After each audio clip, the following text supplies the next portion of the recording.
एक दिन सिद्धार्थ ने अपने साथी छंदक को नगर भ्रमण के लिए चलने को कहा।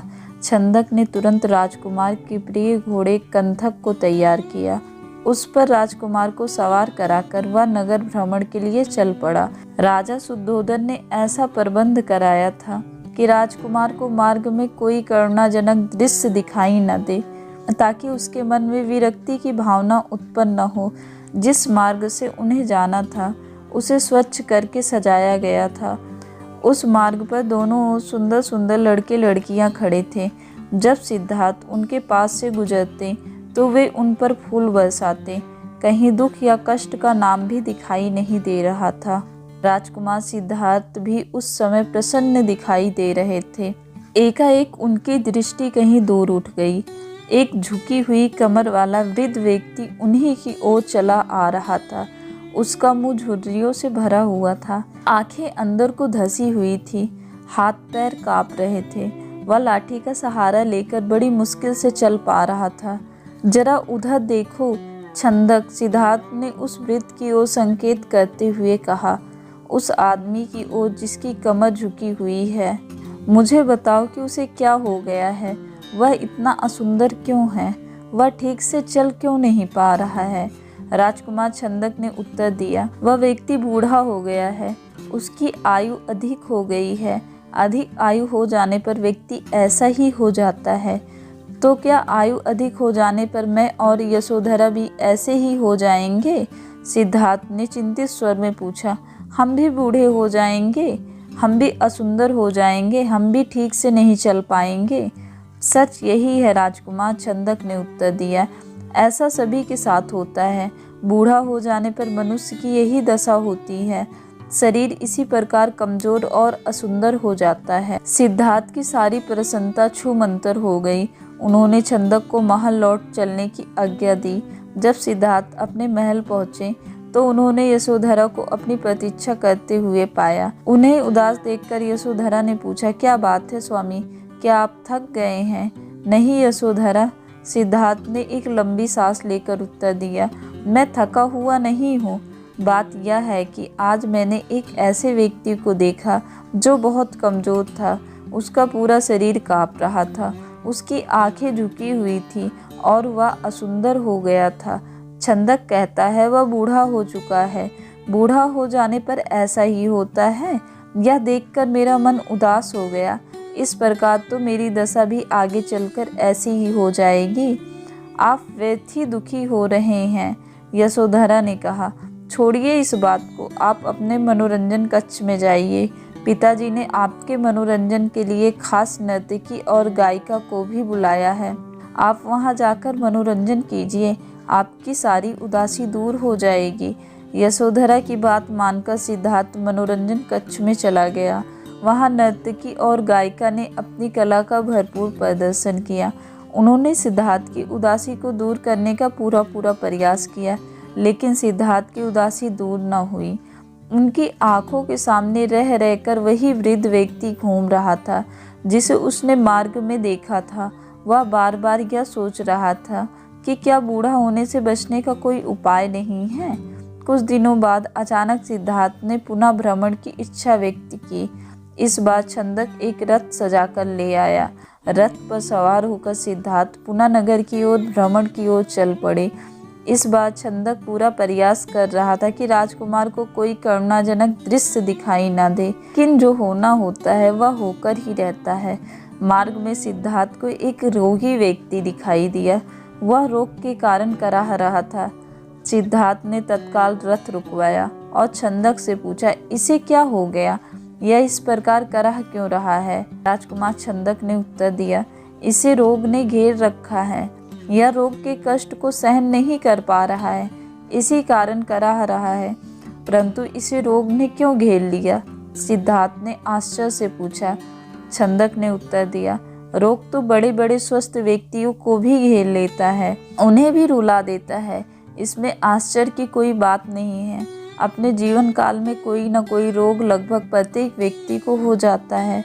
ओह, सिद्धार्थ बड़बड़ाया, तो रोग भी मनुष्य को कष्ट पहुंचाते हैं, इनसे भी मनुष्य नहीं बच सकता, मैं भी नहीं बच सकूंगा। जब मुझे भी कोई रोग हो जाएगा तो मैं इसी तरह दर्द से कराहूँगा। छंदक ने रथ को आगे बढ़ाया। थोड़ा आगे चलने पर सिद्धार्थ को एक शव यात्रा जाती हुई दिखाई दी। उन्होंने पुनः छंदक से प्रश्न किया, यह कैसा दृश्य है? 4 व्यक्ति अपने कंधों पर किसे लेकर जा रहे हैं? इनके पीछे कुछ लोग रोते हुए क्यों जा रहे हैं? राजकुमार छंदक ने उत्तर दिया, यह व्यक्ति मर गया है, यह चारों उसके संबंधी हैं। ये इसके शव को उठाकर शमशान में ले जा रहे हैं। जो पीछे पीछे रोते हुए जा रहे हैं वो इसके कुटुंब के लोग हैं। शमशान में इस मृतक शरीर को जला दिया जाएगा। यह व्यक्ति मर क्यों गया? सिद्धार्थ ने अगला प्रश्न किया। छंदक ने कहा, मृत्यु इस संसार का एक अटल सत्य है। मृत्यु ने आज तक किसी को नहीं छोड़ा। कोई भी व्यक्ति किसी भी समय मर सकता है। यह सुनकर सिद्धार्थ का दिमाग घूम गया। वह ठंडी सांस लेकर सोचने लगा, क्या इसी को जीवन कहते हैं, जिसमें मनुष्य को तरह तरह के रोग घेर लेते हैं, जिसमें कभी भी मृत्यु का आगमन हो सकता है। मनुष्य जब बूढ़ा हो जाता है तो वह दुर्लभ और असहाय हो जाता है। उसके शरीर को जलाकर भस्म कर दिया जाता है। क्या जीवन के इन भयानक दुखों से छुटकारा नहीं मिल सकता? इसका कोई तो उपाय होगा। सिद्धार्थ मन ही मन ऐसा सोच रहे थे कि तभी उन्हें एक सन्यासी दिखाई दिया। उसने भगवा वेश धारण कर रखा था। साधना और तपस्या के कारण उसका मुखमंडल चमक रहा था। उसके ओठ मुस्कुरा रहे थे। सिद्धार्थ को वह संसार का सबसे प्रसन्न व्यक्ति दिखाई दिया। उन्होंने पूछा, छंदक, यह स्वस्थ और तेजस्वी व्यक्ति कौन है? छंदक ने उत्तर दिया, यह एक सन्यासी है। इसने संसार के सभी सुख त्याग रखे हैं। इसने संयम द्वारा अपनी इंद्रियों को वश में कर रखा है। यह अपने ईश्वर की तपस्या साधना करता है, इसलिए यह स्वस्थ, निरोग व सुंदर है। तपस्या के कारण ही इसका मुखमंडल चमक रहा है। सिद्धार्थ को जैसे अपने सभी प्रश्नों के उत्तर मिल गए। वह एकदम शांत हो गए। उस सन्यासी के दर्शन मात्र से ही उसके मन का सारा क्लेश दूर हो गया। उसने मन ही मन सोचा, रोग, बुढ़ापा तथा जन्म मरण के कष्ट से छुटकारा पाने का उपाय संयम, त्याग तथा तपस्या है। जीवन का सार सत्य की खोज करना है।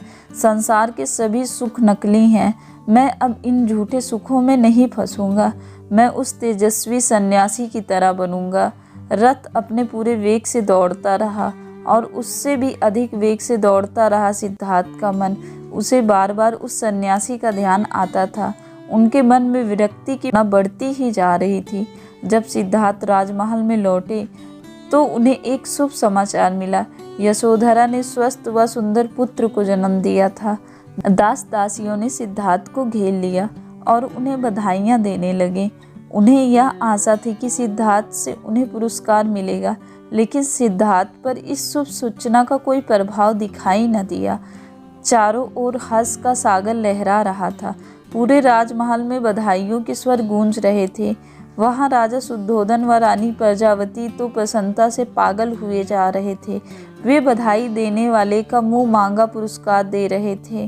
कपिलवस्तु में नए राजकुमार के जन्म लेने के उपलक्ष्य में नाच गाने व उत्सव होने लगे, लेकिन सिद्धार्थ को उनमें कोई रुचि न थी। वह उदास अपने भवन में घूम रहे थे। उनके मन में संघर्ष चल रहा था। वे किसी भी उत्सव में सम्मिलित नहीं हुए। अपने नवजात पुत्र से मिलकर सिद्धार्थ को प्रसन्नता न हुई। उनका मन सब कुछ त्याग कर शांति व सत्य की खोज करना चाहता था। एक रात आषाढ़ की पूर्णिमा का चंद्रमा पृथ्वी पर अपनी शीतल चांदनी बिखेर रहा था। राजभवन में यशोधरा अपने पुत्र को छाती से लिपटाए सुख की निंद्रा सो रही थीं। दासियां भी अपना कार्य समाप्त करके गहरी निंद्रा का आनंद ले रही थीं। सिद्धार्थ अपने बिस्तर से एकाएक उठ खड़े हुए और भवन से बाहर चले गए। भवन से बाहर निकलकर वह सहसा ठिठके। उनके मन में एक बार यशोधरा व राहुल को देखने की इच्छा उत्पन्न हुई। वह वापस जाने के लिए मुड़े, परंतु जिस प्रकार कोई सर्प अपनी केचुली का उतार कर उसकी ओर नहीं देखता, वैसे ही सिद्धार्थ ने भी अपने मोह को एक ही झटके से त्याग दिया। धीरे धीरे चलते हुए सिद्धार्थ वहां जा पहुंचे जहां उनका साथी छंदक सो रहा था। सिद्धार्थ ने उसे जगाया। छंदक ने चौंक कर अपनी आंखें खोली। वह निकट बंधे कंथक घोड़े ने भी हिनाहिन कर सिद्धार्थ की ओर देखा। राजकुमार छंदक ने नम्रता से आश्चर्य से कहा, आप और यहाँ? वह भी रात के इस समय सब कुछ ठीक तो है ना? छंदक सिद्धार्थ ने आदेश दिया, तुरंत रथ तैयार करो, मैं इसी समय राजभवन से बाहर जाना चाहता हूँ। छंदक ने ध्यानपूर्वक सिद्धार्थ की ओर देखा। वह कुछ पूछना चाहता था, परंतु पूछने का साहस न कर सका। रथ को तैयार करके वह सिद्धार्थ के निकट ले आया।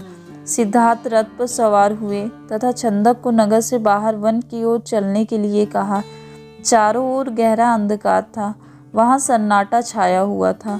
जंगली जीव जंतुओं की आवाज़ें कभी कभी सन्नाटे को भंग कर देती थी। वातावरण बहुत डरावना हो जाता। घने जंगल के निकट सिद्धार्थ ने छंदक को रथ रोकने का आदेश दिया। रथ रुकते ही सिद्धार्थ नीचे उतर आए। सामने ही यमुना नदी अपने पूरे वेग से बह रही थी। उस समय वे प्रिय नामक स्थान के निकट खड़े थे।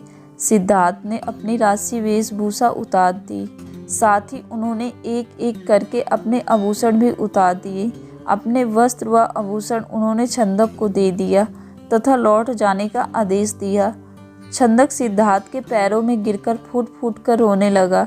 वह हाथ जोड़कर कहने लगा, यह आप क्या कर रहे हैं राजकुमार? जब आपके माताजी व पिताजी को आपके सन्यासी बन जाने की बात का पता चलेगा तो उन पर दुखों का पहाड़ टूट पड़ेगा। रानी यशोधरा पर क्या बीतेगी? आप अपना निर्णय बदल लीजिए, मेरे साथ राजमहल लौट चलिए। नहीं छंदक, सिद्धार्थ ने सुंदर व सुगंधित बालों को काटकर कहा, मैं अब नहीं लौटूंगा। मैंने सोच विचार करके ही यह निर्णय लिया है। मैं सत्य व ज्ञान का मार्ग खोजना चाहता हूँ, जिससे मानव शांति पा सके। तुम आंसू पोंछ लो और राजभवन लौट जाओ। छंदक को सिद्धार्थ की आज्ञा का पालन करना पड़ा। उसने सिद्धार्थ का चरण स्पर्श किया और उनके कीमती वस्त्रों व आभूषणों को रथ में रखा और कपिलवस्तु की ओर चल पड़ा। जिस समय छंदक राजभवन में लौटा, सुबह का प्रकाश चारों ओर फैल चुका था। राजा शुद्धोधन बाग में भ्रमण कर रहे थे। जब उन्होंने सिद्धार्थ का खाली रथ देखा तो उनके माथे पर बल पड़ गए। उन्होंने क्रोध में छंदकी की ओर देखा और पूछा, तुम बिना बताए सिद्धार्थ को कहाँ ले गए थे? वह इस समय कहाँ है? छंदक ने रोते हुए वह पूरी बात बता दी। फिर रथ से सिद्धार्थ के कीमती वस्त्र व आभूषण लाकर उन्हें सौंप दिया। शुद्धोधन उन वस्त्र आभूषणों को छाती से लिपटाकर फूट फूट कर रोने लगे। उन्होंने कहा, विद्वान पंडितों व ज्योतिषों की भविष्यवाणी आज सच हो गई। मेरा बेटा संसार के सभी दुखों को ठुकराकर सन्यासी बनने चला गया। रानी प्रजावती को जब इस बात की सूचना मिली तो उछाल खाकर गिर पड़ी। जब यशोधरा को पता चला तो वह भी इस बात को सहन न कर सकी। वह विलाप करने लगी, हे स्वामी, तुम बिना कहे ही घर छोड़कर चले गए। मुझसे कम से कम एक बार मिल तो लेते। क्या मैं इस योग्य भी नहीं थी? क्या तुम्हें अपने छोटे से पुत्र का भी ध्यान नहीं आया? कम से कम उससे तो मिलकर जाते। इसके बाद यशोधरा ने भी राशि वेशभूषा फेंकी। केवल सुहाग चिन्हों को छोड़कर उसने सभी आभूषणों का त्याग कर दिया। वह साधारण भोजन करती तथा पृथ्वी पर सोती। उसकी यही दशा देखकर प्रजावती बहुत दुखी होती। वह यशोधरा को छाती से लगाकर रो पड़ती और अपने स्वास्थ्य का ध्यान रखने के लिए कहती, यह तेरे खेलने खाने की आयु है बहू। वे यशोधरा से कहती, परंतु तूने तो सिद्धार्थ की तरह ही संसार के सभी सुख छोड़ दिए। क्या यह ठीक है? इस तरह रहने से क्या तुम बीमार नहीं पड़ जाओगी? तब राहुल की देखभाल कौन करेगा? माताजी यशोधरा उत्तर देती हैं, मेरे पति अब सन्यासी बन चुके हैं। वे पृथ्वी पर शयन करेंगे तथा जंगली फूल फलों का भोजन करेंगे। ऐसे मैं भला राजभवन में सुख के साथ कैसे रह सकती हूँ? आप कृपया दुखी न हो। राहुल में ही इसके पिताजी की छवि को देखें, इससे आपको शांति मिलेगी। प्रजावती राहुल को छाती से लिपटाकर रो पड़ी। सिद्धार्थ के चले जाने के बाद कपिलवस्तु का हर व्यक्ति उदास हो गया। राजमहल में तो दुख का साम्राज्य स्थापित हो गया। ऐसे में केवल नन्हे राहुल की किलकारियां ही राजमहल में गूंजती तथा सबका मन बहलाती। वीडियो अच्छी लगी हो तो वीडियो को लाइक और चैनल को सब्सक्राइब करना ना भूलें।